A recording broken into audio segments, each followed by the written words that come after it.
Comment avez-vous eu l'idée au départ de faire ce blog, le blog du Chi?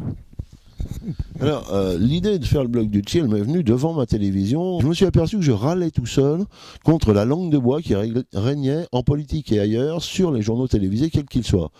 Je me suis dit, à t'en faire de râler, je vais pas râler tout seul, je vais en faire profiter les gens. Et comme j'étais en train de découvrir le phénomène blog et de savoir comment on en faisait un, j'ai décidé de faire un blog. J'ai décidé simplement de démontrer par une petite chronique quotidienne qu'il était tout à fait... Si on voulait faire dans le politiquement ridicule, on n'avait pas tout fait, on pouvait faire vachement mieux.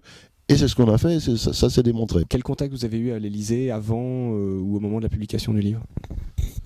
Alors, les contacts avec l'Élysée avant la publication du livre, aucun.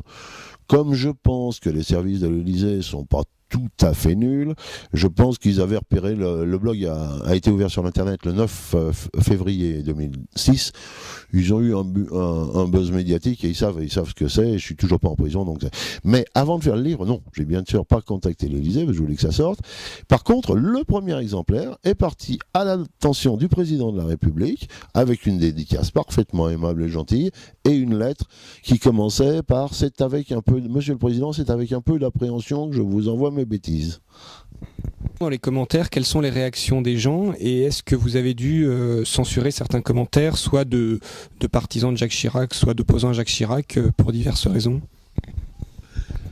Alors oui, c'est pas de la censure, mais enfin de toute façon sur le blog c'est moi le chef, donc ceux qui sont pas contents vont voir ailleurs.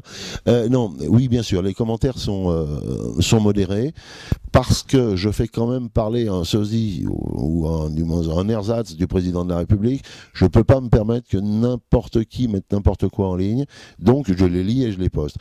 J'en ai censuré quelques-uns, oui, qui étaient des gens qui avaient pris ça au premier degré, qui disait oui, Chirac, salaud, le peuple aura ta peau, pour reprendre un vieux slogan, ou au contraire, sur d'autres hommes politiques qui vraiment étaient orduriers, ou qui n'avaient pas compris le ton du blog, ceux-là, non, ils passent pas. Du bouquin, il est indiqué apparaître prochainement chez l'éditeur le blog du Chi, la suite, donc la suite est prévue pour quand? Alors évidemment, la suite, on voudrait qu'elle puisse être en rayon par l'opération du Saint-Esprit juste avant les présidentielles, pour des raisons techniques, donc rédaction, mise en page, imprimerie et tout ça.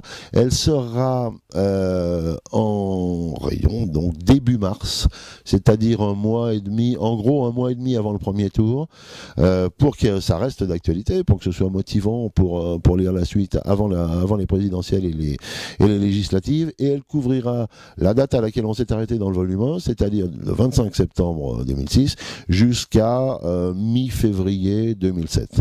Voilà, ça ce sera pour le volume 2, qui s'appellera sans doute le blog du Chi volume 2.